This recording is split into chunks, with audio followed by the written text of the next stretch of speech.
Good morning, everyone. Today we're going to talk about routine requests.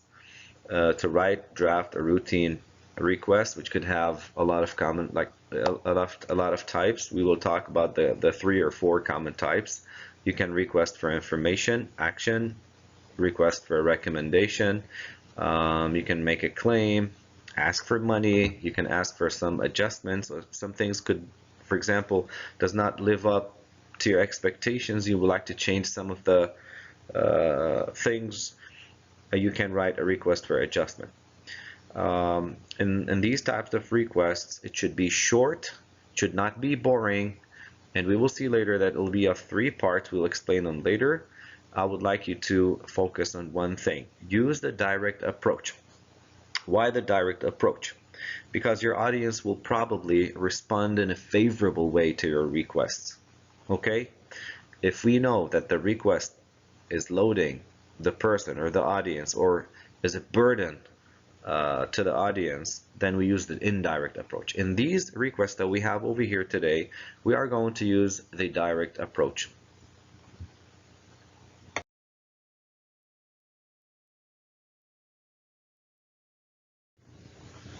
As you can see, we have 3 parts for this writing.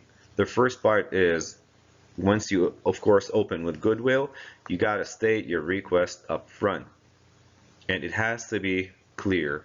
Second part, as you can see, as we have explained in the previous slide, is to justify your request, and the third part is the call for action, and of course it has some points to be mentioned in it. Let's start with state your request up front.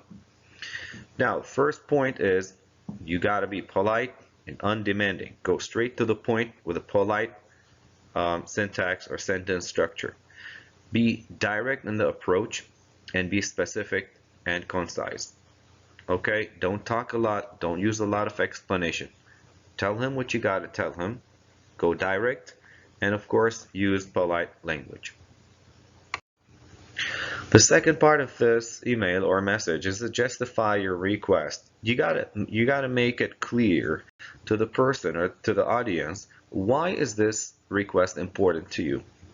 In order to make it highly likely to be acceptable, make sure if there's any benefit or potential benefits for the person. As you can see here, step number 2.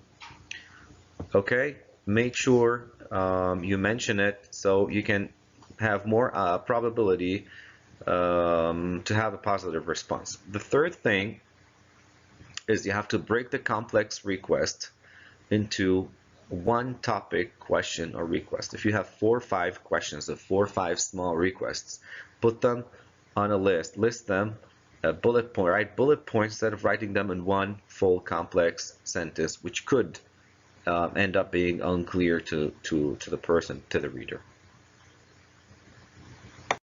Now the final part, as you can see, is the closure. We call it closure. It should be a courteous and a polite way. In a polite way. The 3 major points to be mentioned in this closure is we got to include appropriate contact information in case the person needs to help you or agrees to send a positive response. You need to make sure he has valid contact information. Don't forget to express gratitude. Saying thanks is really helpful. Final part, state important deadlines for the request and don't delay.